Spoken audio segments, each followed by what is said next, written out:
Hello friends, જય અંબે, જય માતાજી. કેમ છો બધા? મજામાં? સ્વાગત છે તમારું મારી રસોઈની ચેનલમાં. ફ્રેન્ડ, અડદિયા પાક છે, ગુંદર પાક છે, આપણે ઘણા બધું ખાતા હોય, બનાવતા હોઈએ, પણ આ છોકરાઓને એ વસ્તુ નથી ગમતી હોતી, એ ખાતા બી નહીં હોતા. તો આપણે છોકરાઓને ધ્યાનમાં રાખીને આજે એના મસાલા બધા એ લઈશું, લોટ એ લઈશું, પણ એક એને બિસ્કિટ બનાવીશું. તો છોકરાઓને કહેવું ના પડે કે આ મસાલાવાળું તમે શિયાળામાં આ વસ્તુ ખાઓ. જાતે ડબ્બો ખોલશે, જાતે લઈને ખાશે, સ્કૂલમાં લઈ જશે તો બી વાંધો નથી આવતો, કારણ કે અમુક વસ્તુ આપણે સ્કૂલમાં એમને આપી નથી શકતા હોતા. અત્યારે ભણવામાં આખો દિવસ છોકરાઓનો જતો રહે છે, તો બેસ્ટ છે કે આપણે એમને ગમે ત્યાં ગમે તે વસ્તુ એમને ઘરેથી આપી શકીએ અને શાંતિથી ખાય. તો એવી રેસીપી આજે તૈયાર કરીશું આપણે. બિસ્કિટ છે, પણ અંદર વસ્તુ બધી એડ કરીશું, શિયાળાના ગરમ મસાલા. તો ચલો ફ્રેન્ડ, રેસીપી સ્ટાર્ટ કરીએ. જે વસ્તુ જોઈશે આપણે લીધે જઈશું, મસાલા છે કે બધું. પહેલા તો અડદની દાળ સાફ કરી મસ્ત કપડાથી ને એનાથી શેકી લઈશું, એનો પાવડર કરીશું. ગુંદ છે, ખાંડ છે, ડ્રાયફ્રૂટ છે, ઘઉંનો લોટ છે. અડદિયા પાકમાં જે વસ્તુ એડ કરતા હોઈએ એ બધી વસ્તુ એડ કરી નોર્મલ કોઈ રહી જાય તો વાંધો નથી, કારણ કે આ બિસ્કિટ ફોર્મમાં આપણે બનાવી રહ્યા છીએ. પણ ટ્રાય કરીશું કે બધા મસાલા અંદર એડ કરીએ તો છોકરાઓ હેલ્ધી ખાઈ શકે. તો પહેલાં હું અડદનો દાળનો પાવડર કરી દઈશ, સાફ કરી. થોડો ગુંદ લીધો છે એનો બી પાવડર કરી દઈશ ને થોડી ખાંડનો પાવડર. ખાંડની જગ્યાએ તમે ગોળ લઈ શકો છો, પણ મેં ખાંડ લીધી છે. દાળને પહેલાં આપણે નોર્મલ થોડી શેકી લઈશું, જ્યાં સુધી એની સ્મેલ આવે ને ધીમા તાપે, બરાબર. પછી આપણે એનો લોટ કરીશું તો આપણને બિસ્કિટમાં બી સારી લાગશે, બધા ચીકાસવાળી બી નહીં લાગે. તો પહેલાં આપણે એને શેકી લઈએ શાંતિથી. જો બસ આમ કરી દઈશું તો બી ચાલશે, અને થોડું હળવા હાથે એને આટાપાછી કરશો તો બી ચાલશે. મસ્ત લાઇટ પિંક કલર જેવી થવા આવે એટલી શેકશો તો બી ચાલશે. તો તમારા બિસ્કિટમાં આપણે બી આમ બી ફ્રાય નથી કરવાના, નથી બેક કરવાના ઓવનમાં, આપણે ડાયરેક્ટ ગેસ ઉપર જ તવીમાં જ બનાવીશું બિસ્કિટ. ચલો આ રીતે હું એને બરાબર શેકી લઈશ. જુઓ કલર મસ્ત બદલાઈ ગયો છે. હવે એને થોડી ઠંડી થવા દઈ અને આપણે એને પીસી લઈશું. ખાંડને ત્યાં સુધી આપણે આપણા બીજા જે વસ્તુ પીસવાની છે એ પીસી લઈએ. ચલો, અડદની દાળ તો આપણે પીસી લીધી છે, બધા મસાલા જે પીસવાના હતા એ પીસી લીધા છે. પણ ઘઉંનો લોટ લીધો છે 3 ચમચી જેટલો મેં, નોર્મલ, બહુ મોટી બી નહીં બહુ નાની નહીં. એને બી મસ્ત આપણે શેકી લઈશું.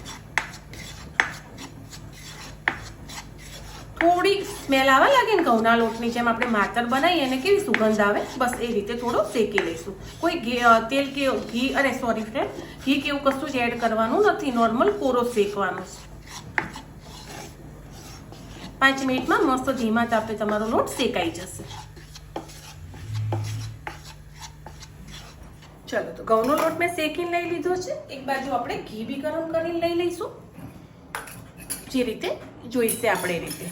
હવે જે વસ્તુ આપણે અડદિયા પાકમાં એડ કરીએ છીએ એ આપણે હાલ આમાં એડ કરીશું. તો પહેલા જ ઘઉંનો લોટ લીધો છે મેં, શેકીને લીધો છે. હવે જશે થોડોક આપણો અડદનો લોટ, એને બી શેકી અને મેં જાતે જ દળી લીધું છે, બરાબર. હવે ખાંડ છે, પણ ખાંડ હાલ નથી નાખવાની, ખાલી જે આપણે ગુંદ પીસ્યો છે એને થોડું ચાળી લઈશું. જે ચાળવાની વસ્તુ હતી ને ફ્રેન્ડ એ લઈ લેવાની પહેલાં, બીજી વસ્તુની ઉતાવળ નથી. હવે આપણે મસાલા કરીશું અંદર. મસાલામાં જે મસાલા છોકરાઓ ના ખાતા હોય અને તમારે ખવડાવવા હોય એ મસાલા લઈ લેવાના. મને આમાં સૂંઠ, કંઠોળા બધું મિક્સ છે, તો 1 ચમચી જેટલું મેં એ લઈ લીધું છે. કાજુ બદામ મેં ભેગો પાવડર પીસી લીધો છે, તો 2 ચમચી જેટલું આપણે એ લઈ લઈશું. નોર્મલ, વધારે ઓછું બી તમે કરી શકો છો. હવે એડ કરીશું ખાંડ. ખાંડની જગ્યાએ તમે ગોળ બી સમારીને લઈ શકો છો અને ખાંડ બી લઈ શકો, જે તમને અનુકૂળ હોય એ. 2 ચમચી જેટલી મેં ખાંડ એડ કરી છે, વધારે એડ નથી કરી. આમાં જો તમને ઇલાયચી ફ્લેવર ભાવતો હોય ને ફ્રેન્ડ, તો ઇલાયચી ફ્લેવર એડ કરી લેવાનો. અને બીજો કોઈ મસાલો તમને રહી જતો હોય તો તમે એ બી એડ કરી શકો છો, બરાબર. જે મને ઈચ્છા હતી અને અડદિયા પાકમાં વપરાય એવા મસાલા મેં અહીંયા એડ કરી લીધા છે. હવે એનું ટોપરાનું છે અને 1 ચમચી જેટલો પહેલાં આપણે આપણી તવી જેમાં શેકવાને છે એને પ્રીહીટ કરવા મૂકીશું. તો આપણી ગરમ બી રહે ત્યાં સુધી આપણા બિસ્કિટનો મસાલો અને બિસ્કિટનો લોટ બંધાઈ જાય. મેં લીધું છે એક બટર પેપર. બટર પેપર તમારે એના માપનું મસ્ત રાઉન્ડ શેપમાં કાપી લેવાનું અંદર પથરાઈ જાય એ રીતનું. મોટું નાનું એવું લાગે તો તમારે સેટ કરી દેવાનું. પણ આજુબાજુ થોડું રહે ને બટર પેપર એ રીતે જ કરવાનું. કટ તમારે એ રીતે લગાવી દેવાના કે બટર પેપર આપણું અંદર સેટ થઈ જાય. ઓકે, આ રીતે બટર પેપર ચોક્કસથી લઈ લેવાનું તમે તવીમાં કરતા હોય તો. હવે આપણે જે આપણી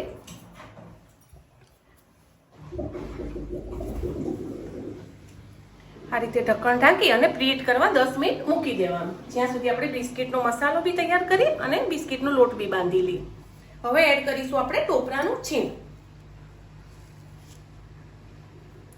2 ચમચી જેટલું અંદર એડ થતું જ હોય છે. લોકો છીણીને નાખે, કાળી નારિયેળની કાચલી લાવી દે અને પછી છીણીને નાખે, પણ આપણે આ રીતનું છીણ બિસ્કિટમાં સારું લાગે. હવે જે રીતે ઘી એડ કરવું હોય એ રીતે કરી લેવાનું. પહેલાં લોટ બાંધે જવાનું. 4 ચમચી પહેલાં આપણે એડ કરી લઈશું ટોટલી ઘી, પછી મસળી અને આપણે જોવાનું કે આપણે ઘી ઓછું પડે છે.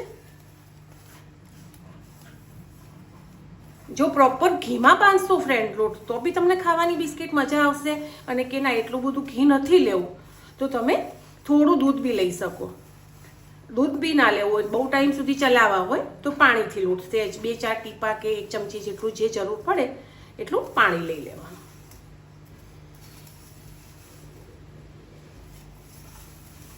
બસ મસ્ત મોયણ અપાઈ ગયું છે. હવે હું 1 થી 2 ચમચી જરૂર પડશે તો પાણી લઈ લઈશ. આ રીતનું ઘી અંદર જોઈશે. બેક કરવાના છે, તળવાનું હોય તો આટલું બધું ઘી ના લેતા, તળીને કરવા હોય તો, કારણ કે છૂટું પડી જશે. બેકમાં વાંધો નહીં આવે. હવે હું નોર્મલ એને 2 થી 3 ચમચી જેટલું પાણી લઈ લઈશ. જોઈશે તો નહીં, 1 ચમચી પાણીમાં મારો આખો લોટ બધો સેટ થઈ જશે. આટલું જ પાણી હું લઈ લઈશ. એક બાઇન્ડિંગ આવી જાય, મતલબ બધો ભેગો થઈ જાય. ઘીથી શું વેરાવાની ટેન્શન રહે. આમાં નથી આપણે કોઈ બેકિંગ પાવડર નાખ્યો, બેકિંગ સોડા, કશું જ નહીં ફ્રેન્ડ. નોર્મલ આપણે આપણું એક પાક બનાવતા હોય એને બિસ્કિટના ફોર્મમાં આપણે તૈયાર કરીશું. ચલો, લોટ બધો આપણો ભેગો થઈ ગયો છે. હવે એક બટર પેપર લો, એક થેલી લો, તમને જે ફાવે એ લઈ લો. એને આપણે થોડો થેલીમાં લઈ અને ટાઈટ કરીશું તો એનો એક શેપ તૈયાર થઈ જાય. એક બરાબર પરફેક્ટ બાઇન્ડિંગ આવી જાય તો આપણે વણવું ના પડે અને પીસ કરી અને મૂકી દઈએ. ચલો, આ રીતની મેં લીધી છે પ્લાસ્ટિકની થેલી ફ્રેન્ડ. તમને કોઈ બી તમારી જોડે પ્લાસ્ટિકનું કે બટર પેપર કે જે ગમે લઈ લેવાનું. હવે જે લોટ આપણે બધો બાંધ્યો છે ને એ આપણે આપણી પ્લાસ્ટિકની થેલીમાં લઈ લઈશું અને એને એક મસ્ત આ રીતે પરફેક્ટ એક શેપ આવે ને એવો કરીશું. અડદની દાળ છે ને અંદર એટલે તમને થોડી મજા આવશે બિસ્કિટ ખાવાની અને અલગ જ લાગશે. આ રીતે આખું આપણે એને એક ચોકલેટની જેમ કરી લઈશું. અને જે બી શેપ આપવો હોય પહેલાં તો તમે એને ટાઈટ કરીને એક મસ્ત લોટ જેવું થઈ જાય પરફેક્ટ, કે આપણે ભાખરીનો કે એવો લોટ બાંધ્યો હોય ને એવો એક શેપ અપાઈ જાય. એ રીતે આપણે ટાઈટ કરીશું પહેલાં, કારણ કે હાથથી કરવા જઈએ ને તો શું થાય ખબર છે, આપણો આથડે એટલી વાર એ ખુલ્લો પડતો જાય. તો એને એક પહેલાં લોટના ફોર્મમાં લાવી, મતલબ બાંધેલા લોટના ફોર્મમાં લાવી દઈશ.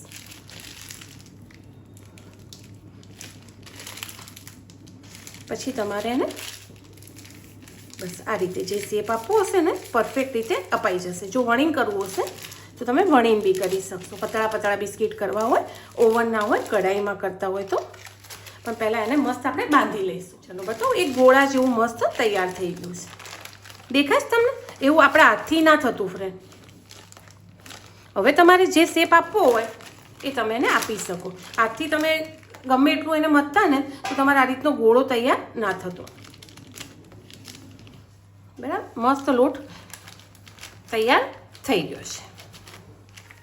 હવે તમારે ચોરસ કરવા હોય તો ચોરસ કરો, નહીંતર આ થોડો લંબચોરસ કરવા હોય તો બી તમે આ રીતે પ્લાસ્ટિકથી કરી શકો છો. પ્લાસ્ટિકની મદદ આ રીતે આપણે બટર પેપર મૂકી અને એને વણીશું. સાચવીનો કે ઉતાવળ નહીં કરી દેવાની કે આપણે ભાઈ પૂરી વણીએ છીએ કે રોટલી વણીએ છીએ તો ફટાફટ કરી લઈએ. આજુબાજુ ફાટે કિનારી તોય ટેન્શન નહીં કરવાનું, ગોળ ના થાય તોય ટેન્શન નહીં કરવાનું. આપણે એને શેપ આપી દઈશું. જેટલી થિકનેસ રાખવી હોય ને એ પ્રમાણે તમારે એને સેટ કરી લેવાનું. એકદમ પતળું બી નથી કરવાનું અને એકદમ જાડું બી નથી કરવાનું.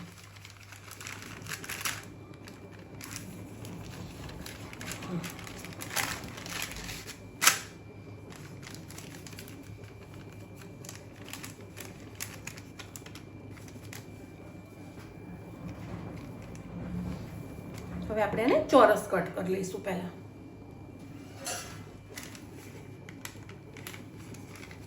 ફરીથી આપણે બિસ્કિટ બનાવી લઈશું. જો તમને એવું લાગે ને કે તમને આ રીતે વણતા તકલીફ પડે છે કે આપણો લોટ છૂટો થઈ જાય છે, તો તમે પાણી કે દૂધ જે એડ કરવું હોય ને ફ્રેન્ડ એ કરી શકો.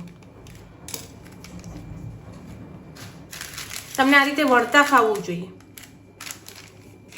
આ રીતે આપણે એક ચોરસ શીટ તૈયાર કરી છે. ફરીથી આપણે એ બિસ્કિટની જે કાપીને મૂક્યું છે એને ફરીથી આપણે લઈ લઈશું. આ રીતે આપણે આટલી થિકનેસ જેટલી તમારે નાના મોટા બિસ્કિટ બનાવવા હોય એ રીતે તમારે લઈ લેવાનું. હવે બિસ્કિટમાં આપણે ડિઝાઇન આપી દઈશું. તો શેકાય બી ખરા અને ડિઝાઇન બિસ્કિટ લાગે બી સારા. તમને જેવી ડિઝાઇન આપવી હોય એવી, બરાબર. અને આ રીતે ચપ્પાથી નીચેથી તમે સાચવીને ઉખાડશો તો આવી બી જશે. અને જે આપણે પ્રીહીટ કર્યું છે એમાં મસ્ત ગોઠવી દઈશું.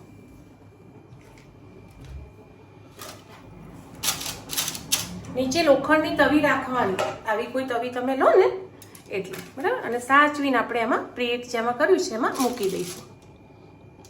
કાપા કરો તો એ રીતે કરજો, વધારે પડતા કાપા થઈને બિસ્કિટ વચ્ચેથી તૂટી ના જાય.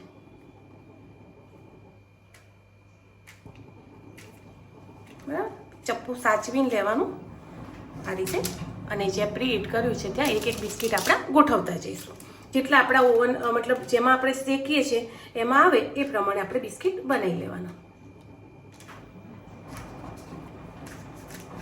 કાપા કરશું ને તો ઉપરથી બી થોડું સારું શેકાશે બી ખરા.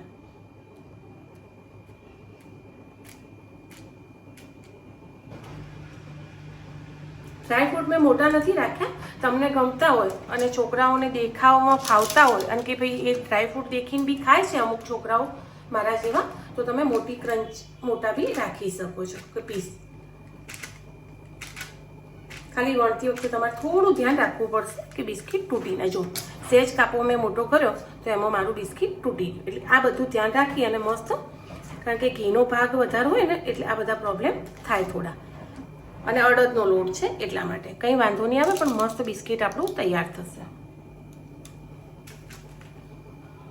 હાલમાં એક પહેલા રાઉન્ડમાં આટલા જ બને છે એટલે મને શેકતા બી ફાવે અને એને ફેરવતા બી ફાવે. એકદમ કઢાઈ નહીં ભરી લેવાની. પ્રોપર જગ્યા હશે ને તો તમને બેક કરવામાં બી વાંધો નહીં આવે. ચલો હવે આપણે આના ઉપર થોડું દૂધ ને ઘી બી ભેગું કરીને ફ્રેન્ડ લગાવીશું તો એનાથી કલર બી મસ્ત આવે અને તમને ખાવામાં બી મજા આવે. તો 1 ચમચી જેટલું નોર્મલ ઘી લઈ લેવાનું અને 1 ચમચી જેટલું દૂધ લઈ લઈશું. બસ વધારે નથી.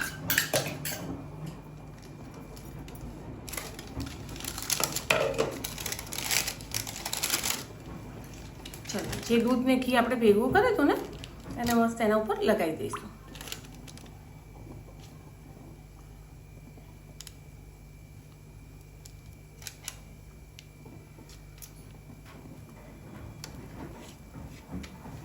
હવે આને આપણે 20 મિનિટ સુધી ઢાંકી દઈશું. તો ચલો ફ્રેન્ડ, ટોટલ 25 મિનિટ થઈ છે. દેખાય છે કેટલો મસ્ત કલર આવી ગયો છે. અને જે અંદરથી ચડી રહ્યા પછી એનું ઘી જે આપણે બરાબર એડ કર્યું હતું, આપણે ઘીમાં જ લોટ બાંધ્યો હતો એટલે ઘી બી એનું છૂટું પડવા લાગ્યું છે. દેખાય છે કેટલો મસ્ત પરફેક્ટ ચડી ગયા છે. બહુ જ મસ્ત થાય છે. જો હવે આપણે ગેસ કરી દઈશું બંધ. 25 થી 30 મિનિટની ગણતરી રાખવાની. પતળા હોય તો 25 મિનિટ કાં તો 30 મિનિટ. બહુ મસ્ત ચડી ગયા છે. એક ઠંડુ કરી અને હું તમને તોડીને બી બતાવું પછી. ચાલો લઈ લઈશું, ઠંડા થવા મૂકીશું, પછી તો આપણે તોડીને દેખીએ. હાલ તોડશો તો તમને મજા નહીં આવે, પણ 5-10 મિનિટ ઠંડુ થાય એના પછી તમારે એને તોડી લેવાનું. અત્યારે ડીશમાં લઈ લઈશું. જે બી ડિઝાઇન તમારે આપવી હોય એ તમે આપી શકો છો. હવે હું બીજી બેસ એમાં મૂકી દઈશ એટલે મારું ફટાફટ આનું કઢાઈ ખાલી કરી લઉં. ચાલો મળીએ ફ્રેન્ડ આગળના નવા બ્લોગમાં. મસ્ત તૈયાર છે આપણા અડદિયા પાક સ્ટાઈલ બિસ્કિટ. તૈયાર છે આપણા અડદિયા પાક ગુંદવાળા બિસ્કિટ. એમાં બધો જ મસાલો એડ કર્યો છે. ટ્રાય ચોક્કસથી છોકરાઓ માટે કરજો. મળીએ આગળના નવા બ્લોગમાં. By friend. બહુ જ ક્રિસ્પી જો છે ને તમે પ્રોપર તમને શેકાયેલું મળશે. બહુ જ મસ્ત લાગે છે ફ્રેન્ડ. જો શેકાયું છે ને પરફેક્ટ. મળીએ આગળના નવા બ્લોગમાં. બાય.